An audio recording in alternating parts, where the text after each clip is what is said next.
আসসালামু আলাইকুম। এখন শুনবেন সংবাদ শিরোনাম। ডিসি নয়, ইসি কর্মকর্তাদের রিটার্নিং অফিসার করার প্রস্তাব বিএনপির। জামায়াত চায় লেভেল প্লেইং ফিল্ড। আচরণবিধি প্রয়োগের সক্ষমতা নিয়ে প্রশ্ন এনসিপির।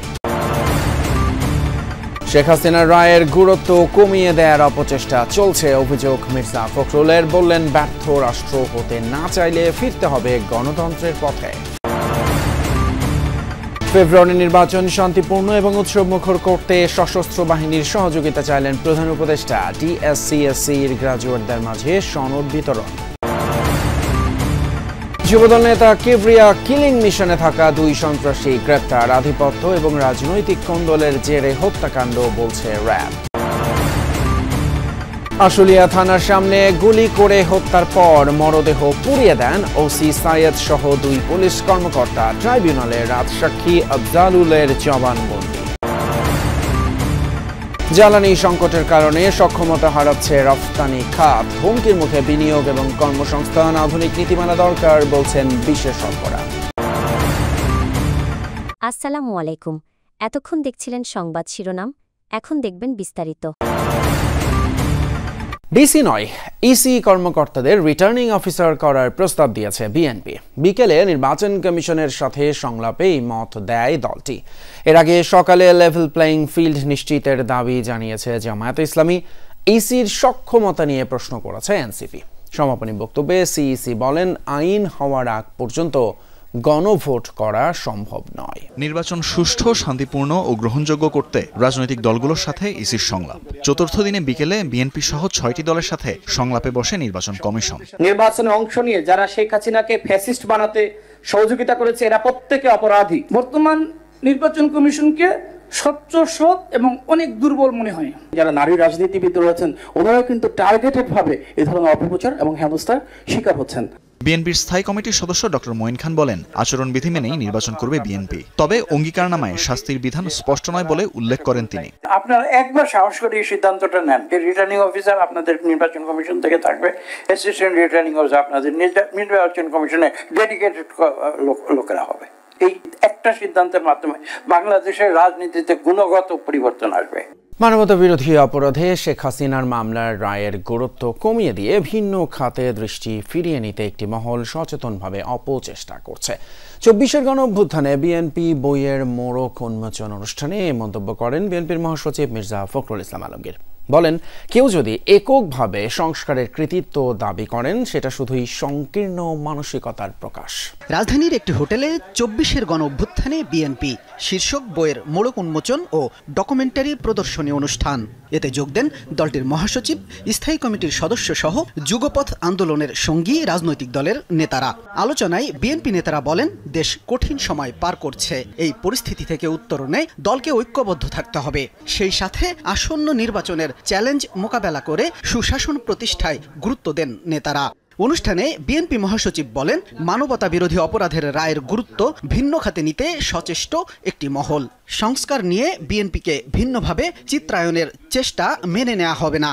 ফ্যাসিস্ট হাসিনার মানবতা বিরোধী অপরাধের জন্য রায় দেওয়া হচ্ছে কোর্টে, অন্যদিকে দেখি মব ভায়োলেন্স চলছে। এটা কিসের আলামত আমি জানি না। আমি তো মনে করি যে ওই রায়ের যে গুরুত্ব, সেটাকে কমিয়ে দেওয়ার জন্য একটা বিশেষ মহল ভিন্ন খাতে বিশ্ব দৃষ্টিকে নেওয়ার জন্য এই কাজগুলো করে বন্ধুবান্ধব। আগামী জাতীয় সংসদ নির্বাচন সুষ্ঠু এবং উৎসব মুখর করতে সেনাবাহিনীর সহযোগিতা কামনা করলেন প্রধান উপদেষ্টা ডক্টর মোহাম্মদ ইউনূস। প্রশংসা করলেন গণ অভ্যুত্থান পরবর্তী সংকট উত্তরণে সেনাবাহিনীর ভূমিকার। সকালে ডিফেন্স সার্ভিসেস কমান্ড এবং স্টাফ কলেজের কোর্স 2025-এর গ্রাজুয়েশন সেরেমনিতে এসব কথা বলেন তিনি। কোর্স সম্পন্নকারী অফিসারদের অর্জিত জ্ঞান এবং অভিজ্ঞতা কাজে লাগিয়ে দেশ ও জাতির কল্যাণে ভূমিকা রাখার আহ্বান জানান ডক্টর ইউনূস। বাংলাদেশ ছাড়াও এবছর টিএসসি-এসসি কোর্সে অংশ নেন চীন, তুরস্ক, ভারত, পাকিস্তান সহ 24 দেশের 311 জন সামরিক কর্মকর্তা। সামরিক বাহিনী কমান্ড ও স্টাফ কলেজ কোর্স 2025 গ্রাজুয়েশন সনদ বিতরণ অনুষ্ঠান। এতে যোগ দেন বাংলাদেশ সহ বিভিন্ন দেশের সামরিক বাহিনীর কর্মকর্তা ও ঢাকায় নিযুক্ত বিভিন্ন দেশের রাষ্ট্রদূত। সকালে মিরপুর সেনানিবাসে ডিফেন্স সার্ভিসেস কমান্ড ও স্টাফ কলেজ অডিটোরিয়ামে আয়োজিত গ্রাজুয়েশন সেরেমনিতে যোগ দেন প্রধান উপদেষ্টা ডক্টর মোহাম্মদ ইউনূস। এ সময় কোর্স সম্পন্নকারী অফিসারদের হাতে সনদ তুলে দেন তিনি। সংশ্লিষ্ট কর্মকর্তাদের শুভেচ্ছা জানিয়ে ডক্টর ইউনূস বলেন, ফেব্রুয়ারির নির্বাচনকে সুষ্ঠু, উৎসবমুখর ও আনন্দময় করতে সেনাবাহিনীর সহযোগিতা প্রয়োজন। আধিপত্য বিস্তার এবং রাজনৈতিক কোন্দলের জের ধরে হত্যা করা হয়েছে পল্লবীর যুবদল নেতা গোলাম কিবরিয়াকে। মিরপুরে আন্ডারওয়ার্ল্ডের কথিত 4 স্টার গ্রুপ এই হত্যাকাণ্ডে জড়িত বলে ধারণা র্যাবের। হত্যার অন্যতম হোতা পাতা সোহেল সহ 2 জনকে গ্রেপ্তারের পর এমন তথ্য জানিয়েছেন র্যাব 4-এর অধিনায়ক lieutenant colonel Mohammad Mahbub Alam. 17 November এভাবেই গুলি করে হত্যা করা হয় পল্লবী থানা যুব দলের সদস্য সচিব গোলাম কিবরিয়াকে। সিসি ফুটেজে দেখা যায় 3 জন শুটার কিলিং মিশনে সরাসরি অংশ নিয়েছে। খুনের পর পালিয়ে যাওয়ার সময় এক কিলারকে আটক করে এলাকাবাসী। একদিন পর মঙ্গলবার পল্লবী থানায় হত্যা মামলা করেন কিবরিয়ার স্ত্রী। আশুলিয়ার বিরুলিয়া থেকে মনির হোসেন ওরফে সোহেল ওরফে পাতা সোহেলকে গ্রেপ্তার করে র্যাব 4। পরে হত্যায় জড়িত আরেক সন্ত্রাসী সুজন ওরফে বুক পোড়া সুজনকেও গ্রেপ্তার করা হয়। পাতা সোহেলই তাদেরকে, যারা শুটার তাদেরকে অর্থ সরবরাহ করেছিল, বাট পাতা সোহেল আসলে কোন জায়গা থেকে অর্থ পেয়েছে বা কে নির্দেশদাতা এটা এখনো আমরা ক্লিয়ার না। এর আগে যাদের সাথে ওনার সখ্যতা ছিল, এই রাজনৈতিক মেরুকরণের পরে সেই সখ্যতাটার এগেনস্টে তিনি কাজ করছিলেন। বেসিক্যালি বিভিন্ন জায়গায় চাঁদাবাজি কিংবা মাদক ব্যবসা এগুলাতে তার সাপোর্ট ছিল না। আশুলিয়ায় 6 লাশ পোড়ানোর মামলায় রাজ সাক্ষী হয়ে জবানবন্দি দিলেন মামলার গ্রেপ্তার আসামি এসআই আফজালুল হক। বুধবার জবানবন্দিতে তিনি বলেন, 5 আগস্ট 6 জনকে গুলি করে হত্যা করে লাশ পুড়িয়ে দেয় আশুলিয়া থানার ওসি সায়েদ এবং এএসআই বিশ্বজিৎ সহ বেশ কয়েকজন পুলিশ।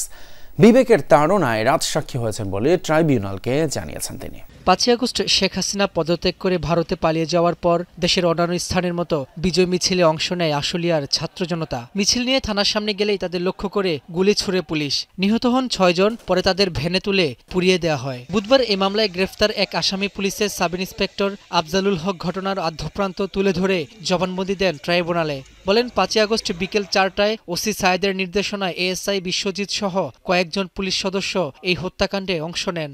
তিনি ঘটনাস্থলে উপস্থিত ছিলেন, কিছু ঘটনা দেখেছেন এবং তিনি যে ঘটনার বর্ণনা অর্থাৎ লাশ পোড়ানোর আগের বর্ণনাটা সম্পূর্ণ দিয়েছেন। কে গুলি করেছেন, কিভাবে গুলি করা হয়েছে, কে ডিপ্লয়েড করেছেন, কমান্ড রেসপন্সিবিলিটিতে যারা ছিলেন, অরিজিনাল একজন পারপিটেটরের নাম বলেছেন। নতুন কেন্দ্র গড়ে তোলা না গেলে 2030 সালের মধ্যে চরম আকার ধারণ করবে বিদ্যুৎ সংকট। সমস্যা সমাধানে এখনই কার্যকর উদ্যোগ নেওয়া দরকার। বিদ্যুৎ খাত নিয়ে ইকোনমিক রিপোর্টার্স ফোরাম, ইআরএফ এবং পলিসি এক্সচেঞ্জ বাংলাদেশ আয়োজিত সেমিনারে এসব কথা বলেন আলোচকরা। জ্বালানি সংকটের কারণে বিনিয়োগ এবং কর্মসংস্থান দুটোই হুমকির মুখে পড়বে বলে জানান ব্যবসায়ী নেতারা। তাই এই খাতে অর্থের যোগান বাড়াতে বিনিয়োগ নিরাপত্তা নীতির ধারাবাহিকতার গুরুত্ব দেন বিশ্লেষকরা। প্রতি বছর বিদ্যুতের চাহিদা বাড়ছে 6% হারে। এটি অব্যাহত থাকলে 2030 সালে উৎপাদনের সক্ষমতাকে ছাড়িয়ে যাবে চাহিদা। আর 2040 সালে 35,500 মেগাওয়াট চাহিদার বিপরীতে উৎপাদন নেমে আসবে 21,000 মেগাওয়াটে। ঘাটতি বেড়ে দাঁড়াবে 14,500 মেগাওয়াটে।